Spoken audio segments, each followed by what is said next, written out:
Свинско? Ja, ist gut. Обяда. Порк, бе. Schwein? No. Schwein? Oryx. Хапваме малко орикс с зеленчуци за обяд. Некъде е Колен, нашия тракер. Колен Фарел. Колен, say hi to Bulgaria. Yeah. Hi to Bulgaria. Hi to Bulgaria. А, така. So now it's busy with eating oryx meat. И нашия професионал хантер, Ричард. Ричард е обучал и тримата братя тук, немците, които са собственици на фермата Rogel Family, да ловуват. I said that you made them hunters, the three brothers.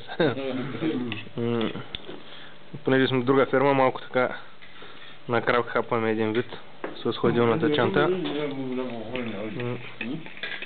Вчерашния ден третия беше много трагичен за мене и добър за баща ми, защото едно голямо кудо стрелях и го раних и не го намерихме. Над километър кръвова следа, с тук едни хановерски кръвоследници използват от Германия, са ги внесли. Можахме да ги намерим. Кофтото е, че раненото животно се плаща на 100%, пък кудото хич не е ефтино, 1150 евро. Баща ми убиено прасе брадавичество с хубав трофей към 27-8 см. Имаше и стрелба от чакало, имаше после издебване за доубиване и беше емоционално. Къде са печагите? Хапватите и те са гладни. И така.